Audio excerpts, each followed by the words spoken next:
In the land of Canaan, under the warm sun and wide-open sky, there lived a young man named Joseph, the beloved son of Jacob. Joseph was 17 years old, bright-eyed and full of dreams that seemed to whisper secrets of destiny. His father loved him more than all his other sons, for he was the child of Jacob's old age and the firstborn of Rachel, his true love. To show his affection, Jacob crafted for Joseph a magnificent coat, a robe of many colors that shimmered in the light. It was unlike any garment his brothers wore, and it marked Joseph as special. But that robe, as beautiful as it was, became a symbol of jealousy and division within the family. Joseph's brothers watched him with bitterness in their hearts.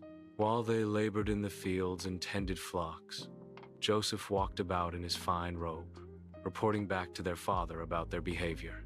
Every word he spoke, every step he took, seemed to remind them that their father loved him best. One night, Joseph dreamed a dream so vivid that he could not keep it to himself.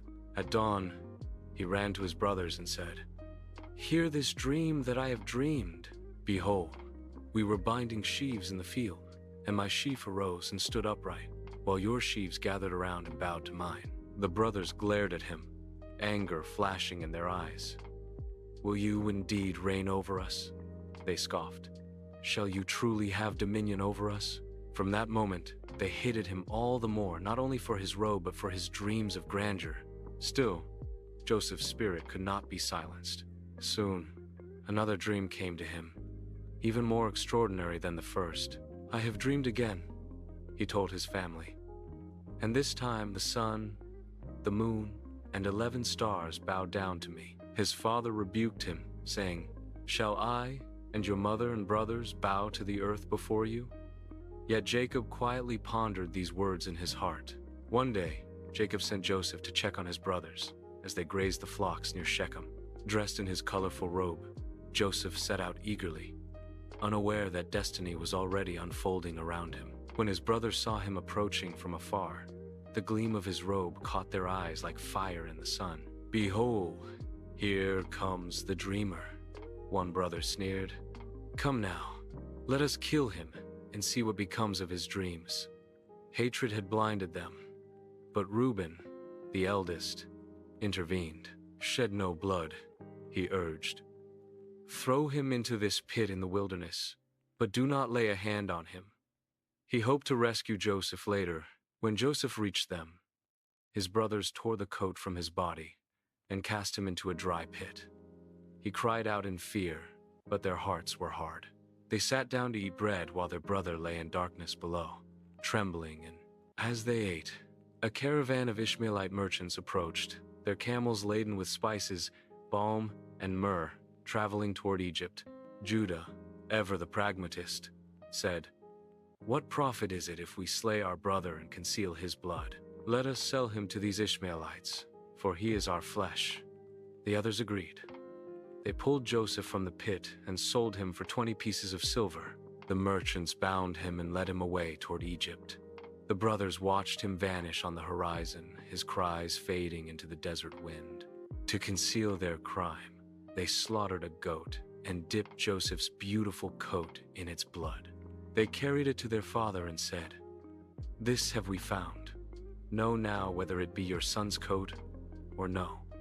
Jacob recognized it instantly. "It is my son's coat," he cried. "An evil beast has devoured him." His grief was unbearable. Meanwhile, in Egypt, Joseph was sold to Potiphar, captain of Pharaoh's guard.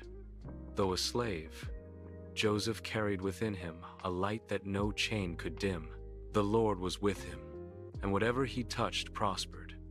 Potiphar soon made him overseer of his entire. But Potiphar's wife noticed Joseph's handsome form and strong spirit. She desired him and said, "Lie with me." Joseph refused. "How could I do such a wicked thing and sin against God?" he said. Day after day she pursued him, but he would not yield. One day, when they were alone, she seized his garment, and he fled, leaving it in her hands. In anger and humiliation, she cried out that Joseph had tried to violate her. Potiphar, furious, threw Joseph into the king's, Even in the darkness of prison, Joseph found favor. The keeper of the prison saw his integrity and put him in charge of all the other prisoners. Once again, everything Joseph touched was blessed by the hand of God. Two of Pharaoh's servants, the chief butler and the chief baker, were cast into prison and placed under Joseph's care. One night, both had troubling dreams. When Joseph saw their distress, he said, "Do not interpretations belong to God? Tell me your dreams." The butler spoke first. "In my dream, I saw a vine with 3 branches. It budded, blossomed, and its grapes ripened. I took the cup of Pharaoh and gave it into his hand." Joseph smiled. "The 3 branches are 3 days. Within 3 days, Pharaoh will restore you to your position."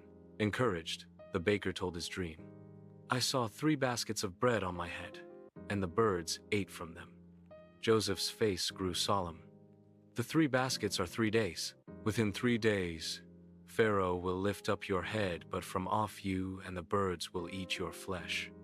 3 days later, events unfolded exactly as Joseph said. The butler was restored, the baker was executed. Joseph pleaded with the butler, "Remember me when you are restored." But the man forgot him, and Joseph remained in prison for 2 long years. Then Pharaoh dreamed 2 troubling dreams. 7 fat cows devoured by 7 thin ones, and 7 plump ears of grain swallowed by 7 scorched ones. None of Egypt's wise men could interpret them.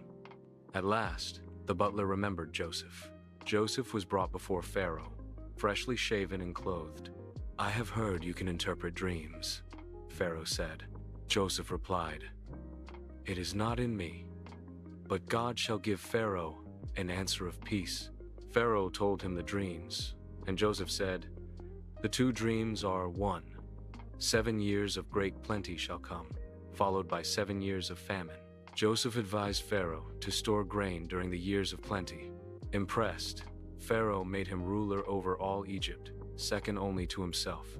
He placed his own ring on Joseph's hand and dressed him in fine linen, a new robe more glorious than the one he once wore as a boy. When the famine came, the whole world turned to Egypt for food. Joseph's brothers also came, not recognizing the powerful ruler before them as the boy they once betrayed. Through a series of tests, Joseph saw that their hearts had changed. Finally, he could hold back no longer. "I am Joseph," he wept. "Does my father yet live?" Tears flowed freely as he forgave them. "You meant it for evil," Joseph said, "but God meant it for good, to save many lives." Jacob and all his family came to dwell in Egypt, and the dreamer's vision was fulfilled. The boy who once wore a coat of many colors now wore the robe of destiny, his dreams shining brighter than ever under the watchful hand of God.